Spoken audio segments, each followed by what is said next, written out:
السلام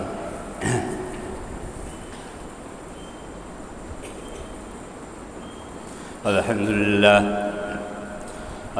لله نحمده ونستعينه ونستغفره ونؤمن به ونتوكل عليه ونعوذ بالله من شرور أنفسنا ومن سيئات أعمالنا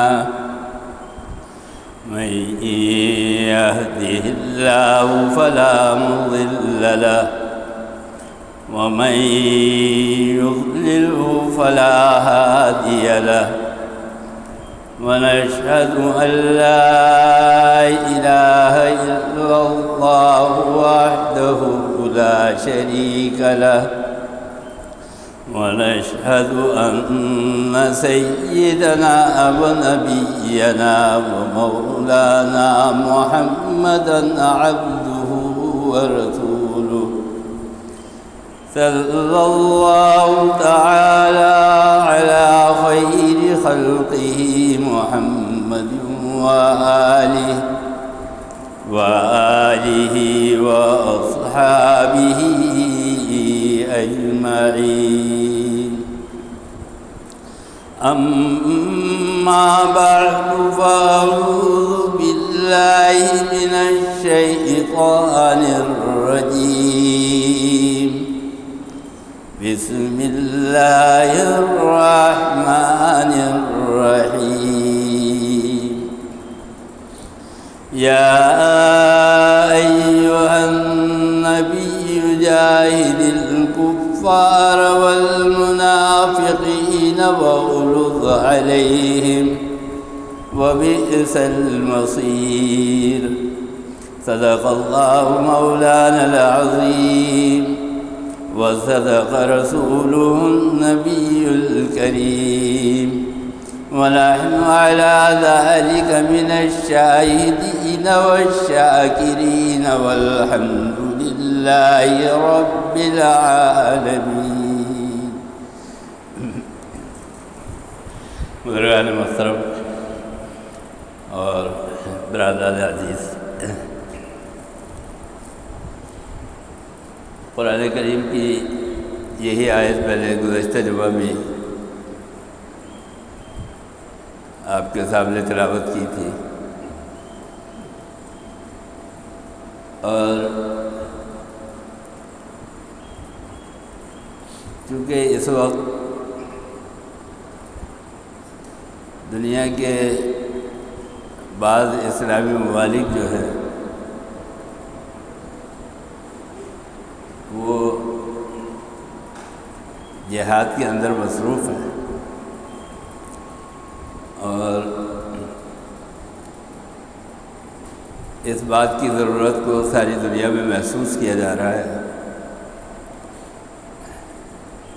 کہ مسلمان جو ہے وہ دین اسلام کے اس رکن کی اہمیت کو بھی سمجھے۔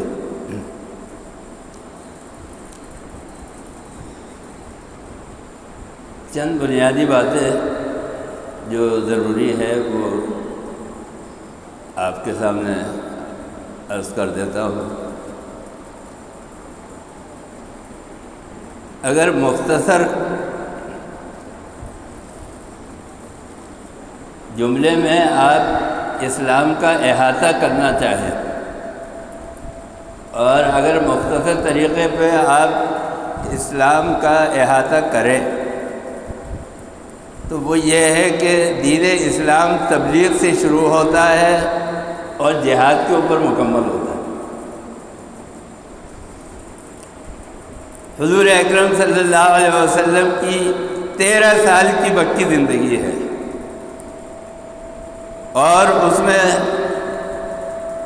صحابہ کرام رضوان اللہ تعالیٰ علیہم اجمعین اور مسلمان انتہائی آزمائش کے اندر ہے اور انتہائی پریشانی کا وقت ہے، لیکن وہاں پر جہاد کا حکم نہیں آیا۔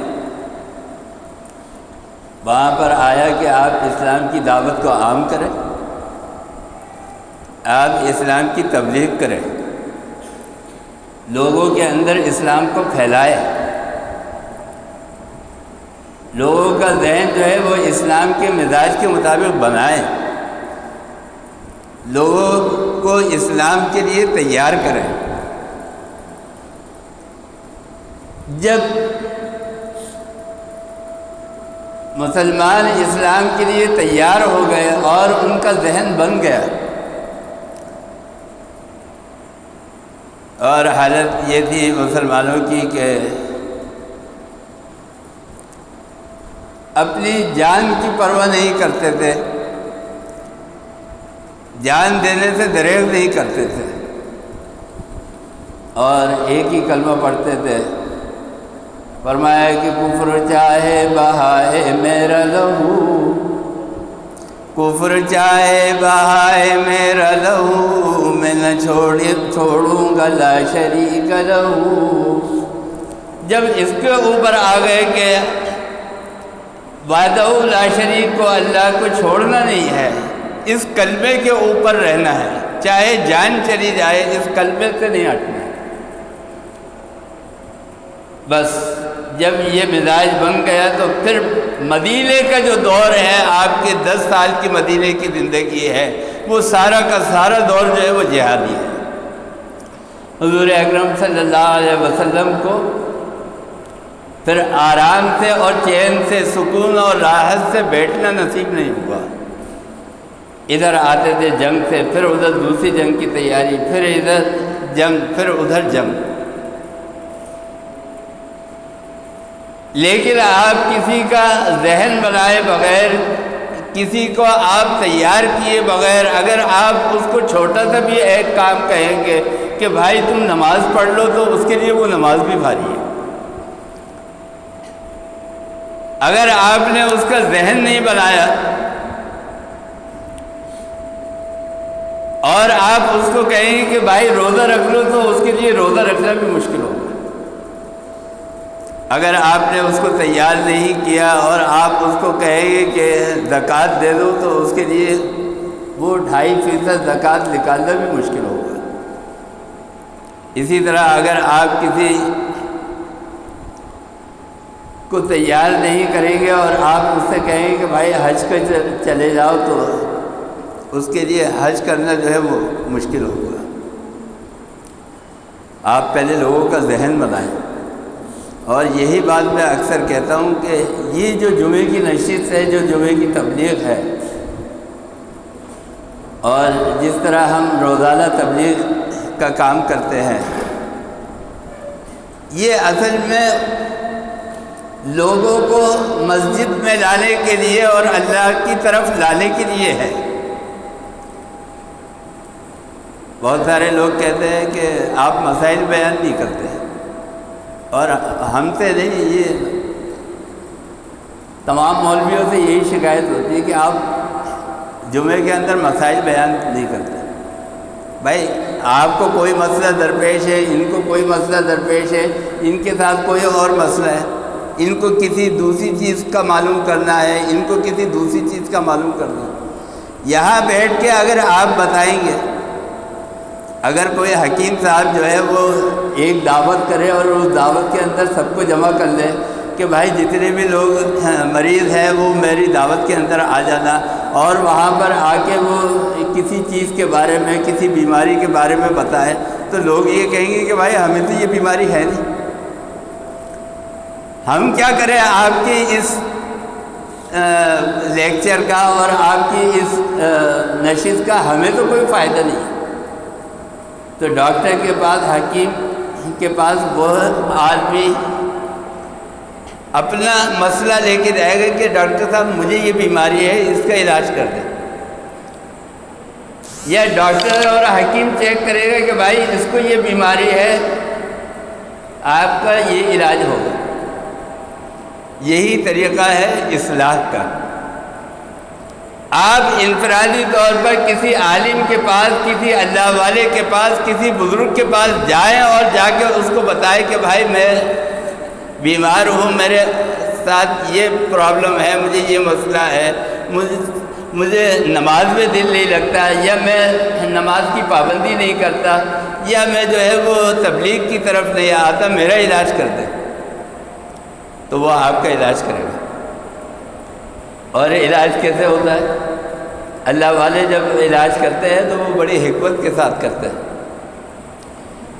حضرت تھانوی رحمۃ اللہ علیہ نے کسی نوجوان کو نصیحت کی کہ بھائی نماز پڑھ لیا کرو، تو اس نے کہا کہ حضرت اس سے آسان تو یہ ہے میں بیٹ بال اٹھاؤں، بلہ اٹھا کے جاؤں اور جا کے بچوں کے ساتھ جو ہے وہ کرکٹ کھیلنے لگوں۔ اب یہاں کون کپڑے بدلے، وضو کرے، نہائے، غسل کرے، اور اس کے بعد وہاں اتنی دور مسجد میں چل کے جائے، وہاں جا کے نماز پڑھے۔ میں تو یہ اس الجھن میں نہیں پڑتا، وضو اور غسل یہ جو ہے اس سے میں الجھتا ہوں۔ اب آپ دیکھیے حضرت تھانوی رحمۃ اللہ علیہ فرمایا کہ بھائی بے وضوئی نماز پڑھ لیا کرو۔ اس نے بولا اچھا، اب وہ بغیر وضو کے نماز پڑھنے لگا، 1 دن 2 دن 4 دن 5 دن نماز پڑھے۔ اب اس نے سوچا کہ یار میں اتنے دن سے نماز پڑھ رہا ہوں، اور جب آدمی نماز پڑھتا ہے تو پھر اس کو ایک عادت بھی ہو جاتی ہے۔ جو آدمی نماز کا عادی ہو جائے گا پھر اس کو نماز چھوڑنا مشکل ہوگا، اور جو آدمی نماز کا عادی نہیں ہوگا، نماز نہیں پڑھتا ہوگا، اس کو نماز پڑھنا مشکل ہوگا۔ یہ مزاج کی اور عادت کی بات ہے۔ تو وہ نماز پڑھنے لگا بغیر وضو کے، کئی دن گزرے، اس کے ذہن میں خیال آیا، اس نے بولا یار میں اتنے دن سے نماز پڑھ رہا ہوں، بغیر وضو کے پڑھ رہا ہوں، مولانا صاحب نے کہہ تو دیا ہے لیکن پتہ نہیں قبول ہو رہی ہے نہیں ہو رہی ہے، وضو کر کے ہی پڑھ لوں۔ اس کے بعد سے اس نے وضو کر کے پڑھنا شروع کیا۔ ایک دفعہ جب عادت بن جائے آپ کی، بس پھر اس کے بعد وہ مرتے دم تک جو ہے وہ عادت بن جائے۔ ہم نے بہت سارے اخبار والوں کو دیکھا، اب تو اخبار کا دور ختم ہو گیا، صبح 4 بجے اٹھ رہے، جا رہے اور اخبار ڈال رہے گھروں کے اندر، اور وہ ان کی ایسی عادت بن جاتی تھی کہ وہ صبح 4 بجے آنکھ ان کی اپنے ٹائم کے اوپر کھلتی تھی۔ بالکل اسی طرح نماز کا ہے۔ تو میں یہ بتا رہا تھا، یہ جو جمعے کی نشست ہوتی ہے یہ اس لیے ہوتی ہے کہ لوگوں کا یہ ذہن بنایا جائے کہ وہ اسلام کی طرف آنے کے لیے، مسجد کی طرف آنے کے لیے تیار ہو جائے۔ یہ جو تبلیغ ہوتی ہے یہ کیا ہوتی ہے؟ تبلیغ کے اندر یہی ہوتا ہے کہ آپ کا ذہن بنایا جاتا ہے کہ آپ کسی کام کے کرنے کے لیے تیار ہو جائیں۔ جب صحابہ کرام کا یہ ذہن بن گیا، مکے کے دور میں ان کے اوپر محنت ہو گئی، وہ اسلام کے لیے جان قربان کرنے کے اوپر تیار ہو گئے۔ اس وقت نہ نماز تھی، نہ روزہ تھا، نہ زکوٰۃ تھی، نہ حج تھی۔ شروع کے جو دور تھا اسلام کا اس میں کچھ بھی نہیں تھا، بس صرف یہ تھا آپ صلی اللہ علیہ وسلم نے فرمایا قولوا لا الہ الا اللہ دخل الجنہ، لا الہ الا اللہ کہہ لو اور داخل ہو جاؤ، جنت کے اندر داخل ہو جاؤ۔ بس اس کلمے کے اوپر محنت ہوئی۔ تو یہ جو ذہن ہوتا ہے، یہ ذہن بنانے کے لیے یہ نشست ہوتی ہے کہ آپ کو تیار کیا جائے۔ یہ یہاں مسائل بتانے کے لیے نہیں ہوتی، اسی کے مسئلہ ہر ایک آدمی کا الگ ہے۔ یہ کہیں گے مجھے غسل کا مسئلہ درپیش ہے، یہ کہیں گے کہ بھائی مجھے وضو کا مسئلہ درپیش ہے، کوئی کہے گا مجھے نماز کے اندر یہ مسئلہ ہوتا ہے، یہ بتا دیجیے۔ ہر ایک کا مسئلہ الگ ہوتا ہے، جس طرح ڈاکٹر کے پاس ہر مریض کا مرض الگ جو ہے وہ تشخیص کیا جاتا ہے۔ تو میں یہ بتا رہا تھا کہ حضور اکرم صلی اللہ علیہ وسلم کے 13 سال محنت کے ہیں، دعوت کے لیے محنت کی، اور اس کے بعد 10 سال جو ہے وہ نتیجہ ہے اس دعوت کا جو جہاد کی صورت میں برآمد ہوا، اور پھر وہ جہاد ہوا۔ اچھا، جہاد کی بھی مختلف قسمیں ہیں، جیسے میں نے آپ کو پچھلے جمعے بتایا تھا۔ سب سے بڑا جہاد جو ہے وہ جہاد بالسیف ہے۔ سیف عربی میں کہتے ہیں تلوار کو۔ اس زمانے میں تلوار کا ہتھیار تھا، خنجر کا ہتھیار تھا، نیزوں کا اور تیر کا ہتھیار ہوتا تھا۔ اب دوسرے ہتھیار آ گئے۔ تو ایک صحابی ہے وہ بڑی مہارت رکھتے ہیں، اور ان کا نام ہے خالد۔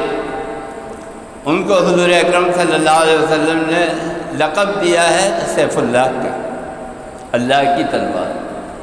بڑے بہادری کے ساتھ، شجاعت کے ساتھ جو ہے وہ لڑتے تھے۔ تو ایک جہاد ہے ہتھیار کے ساتھ،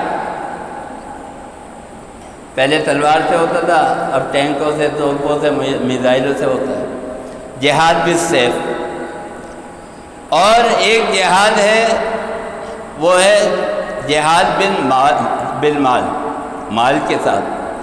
یعنی آپ اگر اس میں نہیں جا سکتے، جہاد میں نہیں جا سکتے، لیکن مال اللہ تعالیٰ نے آپ کو دیا ہے، تو جو جہاد کے اندر ضروریات ہے، اس ضروریات کے لیے آپ مال سے ان کی مدد کریں۔ مثلا یہاں پہ جو رہنے والے لوگ ہیں وہ فلسطین نہیں جا سکتے، کشمیر نہیں جا سکتے، افغانستان اور ایران اور دوسرے اسلامی ممالک میں جہاں ضرورت ہے وہاں نہیں جا سکتے، لیکن وہ یہ تو کر سکتے ہیں کہ یہاں اگر اللہ نے ان کو مال دیا ہے تو مال سے وہ ان لوگوں کو سپورٹ کرے۔ یہ بھی بہت بڑی سپورٹ ہوتی ہے، اور یہ بھی بہت بڑا جہاد ہے، اس لیے کہ جہاد کے اندر تو ہر چیز کی ضرورت پڑتی ہے۔ تو ایک ہے جہاد بالسیف، ایک ہے جہاد بالمال، اور دوسرا یہ ہے کہ جہاد بالقلم، قلم کے ساتھ جو ہے وہ آپ جہاد کریں۔ یعنی اگر اللہ تعالیٰ نے آپ کو طاقت دی ہے اور آپ کے وسائل ہے، آپ کی پہنچ ہے، تو آپ اخباروں میں، رسالوں میں اور جہاں جہاں بھی اپنی بات پہنچا سکتے ہیں وہ لکھ کر اپنی بات پہنچائیں، یہ بھی جہاد ہے۔ یعنی حق کے لیے بولے تو آج تو آپ اپنے علاقے میں کھڑے ہو جائیں تو کسی مسئلے کے اوپر اگر آپ حق کے اوپر ہے تو دوسرا آپ کا ساتھ دینے کو تیار نہیں۔ تو یہ بھی ایک جہاد ہے کہ آدمی حق کی جگہ کے اوپر حق بات بولے، اس سے بھی حوصلہ بڑھتا ہے۔ اب یہاں سے اگرچہ ہم اور آپ نہیں جا رہے، لیکن آج کل چونکہ میڈیا کا دور ہے اور ہمیشہ ہی مختلف صورتوں میں رہا ہے، تو خبریں سب پہنچ رہی ہیں وہاں پہ، تو وہاں کے لوگوں کو حوصلہ بلند ہوتا ہے کہ پاکستان کے مسلمان ہمارا ساتھ دینے کے لیے تیار ہیں۔ تو یہ ہے جہاد بالقلم، اور دوسرا ہے جہاد باللسان، زبان کے ساتھ جو ہے وہ جہاد کرنا۔ آپ تقریر سے، اپنے اسپیچ سے، اپنی زبان سے جو کچھ آپ کر سکتے ہیں وہ آپ ان کی مدد کے لیے کریں۔ تو جہاد کی جو ہے بہت ساری قسمیں ہیں۔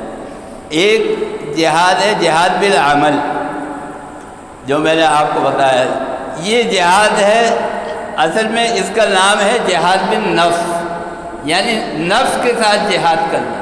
اور یہی بات میں نے پچھلے جمعے بھی عرض کی تھی کہ جب تک آپ کا نفس جو ہے وہ پاکیزہ نہیں ہو جائے گا، جب تک آپ کا نفس جو ہے وہ اس بات کے لیے تیار نہیں ہوگا کہ اسلام کے اوپر عمل کرے، تو آپ جہاد نہیں کر سکتے۔ تو یہ جہاد جو ہے یہ سب سے بڑا جہاد ہے، جہاد بالنفس۔ اور اصل میں جہاد ہے کیا؟ جہاد یہ ہے کہ کسی نے سوال کیا، فرمایا کہ ہے نگاہ تیری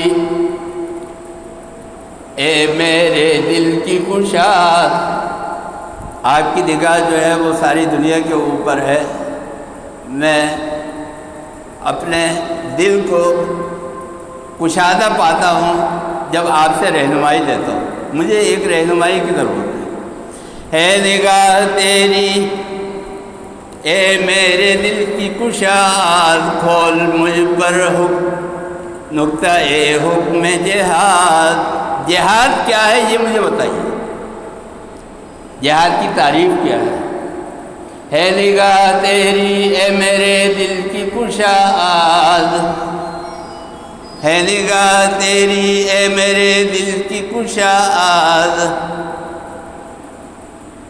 اور وہ جواب دیتے ہیں مولانا جلال الدین رومی رحمۃ اللہ علیہ، فرمایا کہ نقش راہ ہم بامر حق شکن، نقش حق راہم بامر حق شکن، جو اللہ کی دی ہوئی چیز ہے، جو اللہ کی دی ہوئی چیز ہے، اگر اللہ یہ کہے کہ اس کو توڑ دو تو آپ اس کو توڑ دیں، اور اگر اللہ کی دی ہوئی کوئی چیز ہے، اگر اللہ کہے کہ اس کی حفاظت کرو تو پھر آپ اس کی حفاظت کرو۔ مثلا جان ہے، اللہ نے آپ کو جان دی ہے، اللہ تعالیٰ کہتا ہے کہ اس کی حفاظت کرو، ہر قیمت کے اوپر حفاظت کرو، تو پھر آپ اس کی حفاظت کرو۔ لیکن اللہ تعالیٰ اگر آپ کو یہ کہتا ہے کہ یہ جان جو ہے یہ اب ہمارے راہ میں قربان کر دو، تو پھر آپ قربان کر دو۔ فرمایا کہ نقش حق راہم بامر حق شکن، بزجاج دوست راہ سنگے دوست زن۔ محمود غزنوی ایک بہت بڑا بادشاہ گزرا ہے اور بڑا نیک بادشاہ تھا، اس کا ایک غلام تھا، اس کا نام تھا ایاز۔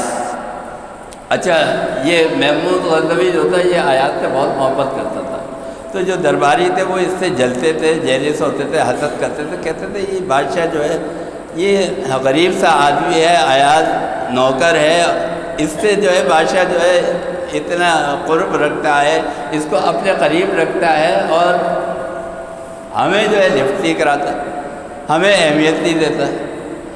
تو ایک دن کسی وزیر نے محمود غزنوی سے کہا کہ آپ اس کو کیوں اتنی اہمیت دیتے ہیں؟ تو انہوں نے کہا کہ میں تمہیں تجربہ کراتا ہوں۔ انہوں نے کہا کہ اچھا۔ انہوں نے ہیرے منگوائے، کچھ 8-10 ہیرے منگوائے محمود غزنوی نے، اور وہاں دربار میں جتنے بھی وزیر تھے ان سب کو ہاتھ میں وہ ہیرے دے دیے۔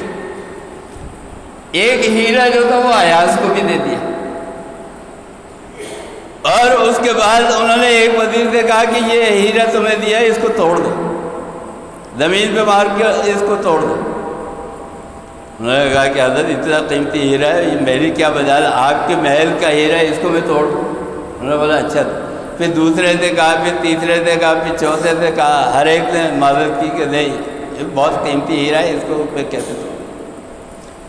ایاز کے پاس آئے، ایاز سے کہا محمود غزنوی نے کہ اس کو توڑ دو، ہیرے کو توڑ دو۔ ایاز نے آؤ دیکھا تھا، ہیرا لیا، پتھر مارا اور توڑ دیا، اور وہاں سارے منہ کھلے کے کھلے رہ گئے، حیران۔ انہوں نے بولا گستاخ تو نہیں، یہ کیا کرتے؟ محمود نے اس کو شاباشی دی اور کہا کہ تم نے بہت اچھا کیا، انہوں نے میرے حکم کو توڑا، انہوں نے گستاخی کی، تم نے ہیرے کو توڑا لیکن میرے حکم کو مانا۔ الامر فوق الادب، کسی کے حکم کو ماننا یہ بھی ادب ہے۔ فرمایا کہ تم نے میرے حکم کی لاج رکھی، ہیرا توڑ دیا لیکن میرے حکم کو نہیں توڑا، انہوں نے ہیرے کو تو بچا لیا، میرے حکم کو توڑ دیا۔ یہی وجہ تھی کہ نماز کے اندر جب کھڑا ہوتا تھا محمود غزنوی تو اس نوکر کو، ایاز کو اپنے ساتھ جو ہے وہ کھڑا رکھتا تھا۔ علامہ اقبال نے کہا، فرمایا کہ آ گیا عین لڑائی میں اگر وقت نماز، آ گیا عین لڑائی میں اگر وقت نماز، قبلہ روحوں کے زمیں بوس ہوئی قوم حجاز، ایک ہی صف میں کھڑے ہو گئے محمود و ایاز، نہ کوئی بندہ رہا نہ کوئی بندہ نواز۔ جب آپ اللہ کی بارگاہ میں آ گئے تو پھر بادشاہ اور نوکر سب برابر ہیں۔ تو یہ وجہ تھی۔ تو مولانا جلال الدین رومی رحمۃ اللہ علیہ فرماتے ہیں، نقش حق را ہم بحق امر شکل، اللہ کے حکم سے اپنی جان جو ہے وہ اللہ کے لیے قربان کر دو۔ کیوں؟ اس لیے کہ یہ جان جو ہے یہ اللہ کی دی ہوئی تو ہے۔ اور ایک مرتبہ حضور اکرم صلی اللہ علیہ وسلم آئے، صحابہ کے درمیان آئے، صحابہ موجود ہیں، آپ نے آ کے فرمایا میں یاخذ ھذا السیف، آپ کے ہاتھ میں تلوار ہے، حضور اکرم صلی اللہ علیہ وسلم کی تلوار۔ آپ نے فرمایا کہ یہ میری تلوار یہ کون لے گا؟ میں یاخذ ھذا السیف۔ سارے صحابہ آگے کو بڑھے اور آگے کو بڑھ کے فرمایا کہ یا رسول اللہ ہمیں دیجیے، یا رسول اللہ ہمیں دیجیے، یا رسول اللہ ہمیں دیجیے۔ آپ نے فرمایا کہ نہیں، یہ محمد کی تلوار ہے، یہ ہر ایک کو نہیں دی جا سکتی۔ کس کو دی جائے گی؟ فرمایا کہ کون ہے جو اس کا حق ادا کرے گا؟ صحابہ نے فرمایا کہ اس کا حق کیا ہے یا رسول اللہ؟ تو حضور اکرم صلی اللہ علیہ وسلم نے فرمایا یہ ہے وہ نقطہ جس کے اوپر میں لانا چاہ رہا تھا آپ کو، یہ ہے وہ نقطہ کہ ہم اور آپ جہاد کے لیے اپنا ذہن بنائیں اور اپنے آپ کو تیار کریں۔ فرمایا کہ اس تلوار کا حق یہ ہے کہ جس کے پاس یہ تلوار ہو وہ آگے کی صف کے اندر نظر آئے، پیچھے نظر نہ آئے۔ بس آج اگر اللہ تعالیٰ کا حکم آ جائے اور آج اگر جہاد فرض ہو جائے تو پھر ہم آگے کی صف کے اندر ہونے چاہیے، پیچھے کی صف کے اندر نہیں ہونے چاہیے، تب مسلمان ہے۔ مسلمان خالی نماز روزے کا نام نہیں ہے، زکوٰۃ اور حج کا نام نہیں ہے۔ جس وقت جس چیز کا حکم ہو اس حکم کو، اللہ کے اس حکم کو اس وقت میں پورا کرنا، یہ اسلام ہے، یہ ایمان ہے۔ تو حضور اکرم صلی اللہ علیہ وسلم نے فرمایا کہ اس تلوار کا حق یہ ہے کہ جس کے ہاتھ میں یہ تلوار ہو، یہ تلوار جو ہے رکھنے والا یہ پیچھے کی صف پہ نہ ہو، آگے کی صف پہ ہو۔ اور کیا ہے؟ فرمایا کہ اس تلوار سے بچوں کو قتل نہ کرنا، فرمایا کہ اس تلوار سے راہبوں کو قتل نہ کرنا، اس تلوار سے عورتوں کو قتل نہ کرنا، اس تلوار سے عبادت خانے میں عبادت کرنے والے عابدوں کو قتل نہ کرنا، جو امن کا جھنڈا دکھا دے اس کو قتل نہ کرنا، جو سویلین ہو، جو جنگ کے اندر شامل نہیں ہیں ان کو قتل نہ کرنا۔ یعنی جنگ کا اصول یہ ہے، اب تو کوئی اصول ہی نہیں ہے۔ آپ دیکھیں کفار کے ساتھ جو جنگ ہو رہی ہے، شہری آبادی کے اوپر جو ہے وہ بمباری ہو رہی ہے۔ کیا ہے؟ بیچارے معصوم بے گناہ بچے، عورتیں، بوڑھے، ضعیف، عالم، اس کے اندر سب جو ہے وہ نشانہ بن گئے۔ اسلام نے ہر چیز کے اصول متعین کیے ہیں، جس کے اندر جنگ کے بھی اصول ہیں۔ فرمایا کہ اس سے بچوں کو قتل نہ کرنا، راہبوں کو قتل نہ کرنا، عورتوں کو قتل نہ کرنا، سویلین کو قتل نہ کرنا، عبادت گزاروں کو جو ہے وہ قتل نہیں کرنا۔ اور ایک اصول ایسا ہے، ایک مرتبہ حضور اکرم صلی اللہ علیہ وسلم کے وصال کے بعد غالباً حضرت ابو بکر صدیق رضی اللہ تعالیٰ عنہ کا دور ہے، صحابہ کرام رضوان اللہ تعالیٰ علیہم اجمعین میں سے ایک صحابی ہے، وہ بیٹھے ہوئے ہیں اور ایک پتھر لے کر اپنی تلوار کے اوپر مار رہے ہیں اور تلوار کو توڑ رہے، چورا چورا کر رہے۔ صحابہ نے پوچھا یہ کیا کر رہے ہیں آپ؟ وہ تو جنگ کا ہتھیار جو ہے فخر کی علامت سمجھا جاتا تھا اس زمانے میں۔ تو پوچھا کہ یہ کیا کر رہے ہیں آپ، تلوار کیوں توڑ رہے ہیں؟ فرمایا کہ حضور اکرم صلی اللہ علیہ وسلم نے ایک بار یہ فرمایا تھا کہ جب ایسا وقت آ جائے کہ تمہیں یہ اندیشہ ہو کہ یہ تلوار اپنے ہی مسلمانوں کے اوپر چلے گی، کفار پہ نہیں چلے گی، تو فرمایا کہ اس تلوار کو توڑ دینا۔ اس زمانے کی بات ہے، خیر القرون قرن اولا کے زمانے کی بات ہے کہ جب ادھر آ جائے، اس وقت کے زمانے کی بات ہے کہ جب صحابہ کرام کا دور ہے اور صحابی توڑ رہے، تلوار کو چورا چورا کر رہے۔ فرمایا کہ مجھے اندیشہ ہے کہ اب یہ تلوار جو ہے یہ مسلمانوں کے درمیان نہ چل جائے، اس سے مسلمان جو ہے وہ قتل نہ ہو، مسلمان کو قتل نہ کرے۔ تو حضور اکرم صلی اللہ علیہ وسلم نے فرمایا تھا کہ جب وہ وقت آتا ہوا دیکھو تو پھر اپنی تلوار کو جو ہے وہ توڑ دینا، چورا چورا کر۔ یہ ہے جنگ کے اصول۔ کون ہے، کس مذہب کے اندر ہے، آپ مجھے بتائیں۔ پوری دنیا کی ہسٹری کے اندر جنگ کے وہ اصول جو ہے وہ کسی نے نہیں دیے جو اسلام نے دیے۔ حضور اکرم صلی اللہ علیہ وسلم نے جب مکہ فتح کیا ہے اور آپ خانہ کعبہ کے اندر داخل ہوئے ہیں اس وقت لوگ جو ہے وہ چھپتے پھر رہے ہیں، مکانوں کے اندر چھپ رہے ہیں، کوئی مسجدوں کے اندر چھپ رہا ہے، کوئی خانہ کعبہ کے اندر چھپ رہا ہے۔ اتنا بڑا فتح مکہ ہوا ہے اور کفار یہ سمجھ رہا ہے کہ آج تو خون کی ندیاں بہہ جائیں گی، آج تو وہ خون ریزی ہوگی کہ ہم سے چن چن کے بدلہ لیا جائے گا، ہم سے چن چن کے انتقام لیا جائے گا۔ حضور اکرم صلی اللہ علیہ وسلم داخل ہوئے، فاتحانہ انداز کے اندر داخل ہوئے اور فرمایا کہ آج جو خانہ کعبہ کے اندر پناہ لے لے اس کو امان ہے۔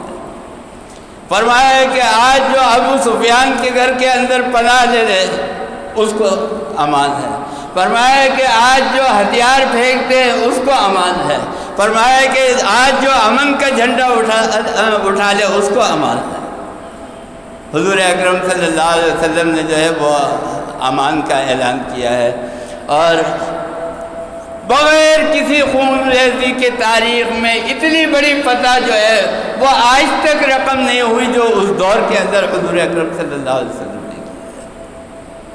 تو بس یہ تھا وہ جنگ کا اصول جو حضور اکرم صلی اللہ علیہ وسلم نے اختیار کیا۔ میں یہ بتا رہا تھا کہ دین اسلام کا احاطہ اگر آپ ایک جملے میں کرنا چاہیں تو وہ یہ ہے کہ دین اسلام تبلیغ سے شروع ہوتا ہے اور جہاد پہ مکمل ہوتا ہے۔ یہ نتیجہ جہاد جو ہے یہ نتیجہ ہے اسلام کا، نچوڑ ہے، پہلے مکی دور اور اس کے بعد بدل دور۔ تو حضور اکرم صلی اللہ علیہ وسلم کو اللہ تعالیٰ نے حکم فرمایا، یا ایھا النبی جاہد الکفار والمنافقین، آپ کفار اور منافقین کے ساتھ جو ہے جہاد کیجیے، وغلظ علیہم، اور ان کے ساتھ جو ہے وہ سختی سے پیش آئیے۔ تو میں یہ بتا رہا تھا کہ آج اس دور کے اندر ہمیں اور آپ کو جو ہے وہ جہاں اپنی اصلاح کی اور اپنی تبلیغ کی ضرورت ہے، وہاں ہمیں اور آپ کو ہر وقت جہاد کے اس رکن کے لیے بھی جو ہے وہ تیار رہنا چاہیے۔ اللہ تعالی ہمیں اور آپ کو اور مسلمانوں کو اس دنیا کے اوپر کفار کے اوپر جو ہے وہ غلبہ عطا فرمائے، اور مسلمان جہاں جہاں کمزور اور مغلوب ہیں وہاں اللہ تعالیٰ ان کو قوت اور سربلندی عطا فرمائے۔ اللہم ارنا الحق حقا وارزقنا اتباعہ وارنا الباطل باطلا وارزقنا اجتنابہ، وصلی اللہ تعالی علی خیر خلقہ محمد وآلہ واصحابہ اجمعین برحمتک یا